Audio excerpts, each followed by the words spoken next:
let's get into strategic leadership and a little bit of bonus material on the power of delegation. Now, this is called a bonus or whatever because it is specifically in the context of your organization. Now, you can, of course, delegate at home. You can delegate certain things to your kids. You can hire an assistant. You can get some software, different tools, etc. But I do want to talk specifically about the organization, your business, your ministry, whatever it might be.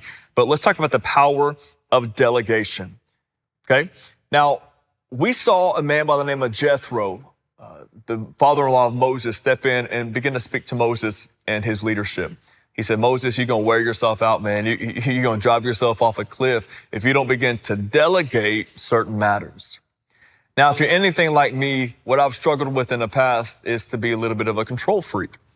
And it wasn't that my teammates weren't qualified. It wasn't that they weren't amazing, because many of them are so much more gifted than I am in many regards. But it was just because I just felt like I needed to just have it in my hand. But if we don't delegate, we suffocate the thing. And in turn, we end up suffocating ourselves. And not just that, not just will we suffocate ourselves, suffocate the thing, and take the life out of our team, but also we will limit the impact of our organizations. Jethro stepped in and said, hey, Moses, man, if you begin to delegate and build out a clear structure, then we can move this thing forward to a greater degree. Okay?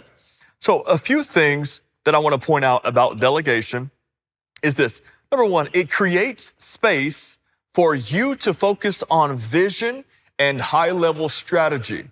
It creates space, room, margin for you to focus on vision and high-level strategy. As a leader, we can't always just be in it. We have to spend some time on it. So this creates space and margin for us to focus on vision and high-level strategy. Number two, it empowers, this is huge, it empowers team members by giving them ownership and opportunities for growth. This is part of your leadership development system. You delegate something to them, and it allows them to run with it at a speed you couldn't run with it because you ain't got no margin to do so. And it gives them ownership. And when somebody takes ownership of something, I don't mean they're not stewarding it with an open hand and et cetera. I'm not talking about they are the sole individual owner. They don't have a team. I'm talking about when they really take it on, they take it to heart, and they lead it out to a whole nother degree that you could ever do so. So it empowers team members by giving them ownership and opportunities for growth. You want to do this as a leader. The third thing it does, last but not least, it builds trust with the team. It builds trust. It fosters a culture of collaboration. When you collaborate with your team, when you invite them into the conversation, when you pass things off to them, trust increases. And you want this with your team.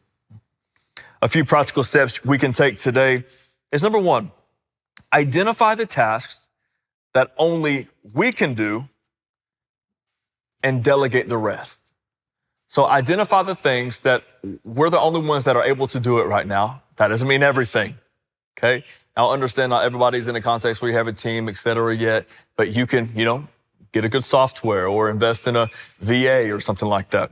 But identify tasks that only you can do and then delegate the rest. Now, I'm empathetic to the fact that it's going to take some training, some onboarding, et cetera, but the upfront work will pay off in major ways on the other side, okay? That's number one. Number two, match responsibilities to team members' strengths and skill sets.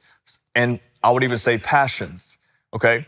Not just passion, because sometimes somebody can be passionate about something, but it's like, man, they ain't got the skill set to do it. So you don't want to set them up for a failure in that way. You want to set them up for a win, of course, as a leader. But match responsibilities to team members' strengths and skill sets. Think about your team right now. Think about all the skill sets in the room, and think about everything that you are carrying and leading out that you could realistically pass off. Here's the thing. If somebody in my organization can do something around 60% to the level of which I can do it, I'm probably going to pass that thing off. Like, give them space, give them room to learn, just like you had to, okay? That's number two.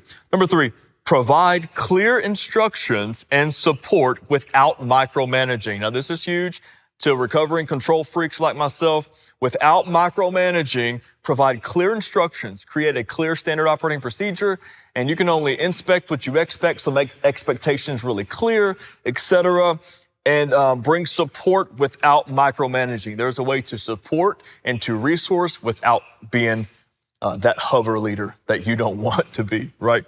Number 4, build workflows and timelines for sustainable success. Okay, so give a very clear operating procedure to them, timelines, etc. Set them up for a win. That's what great leaders do. So a couple big questions I want to ask you. What can you do more of and less of that produces the greatest results? What can you do more of and less of that produces the greatest results? There are things that you can do less of by the way of delegation to give you the ability to do more of these other things that actually produce greater results. So that's a great question to ask yourself right now. Before we move on to the next video, I'm going to give you some scripture in just a moment. It's going to encourage you. But what can you do more of and less of that will give you greater results?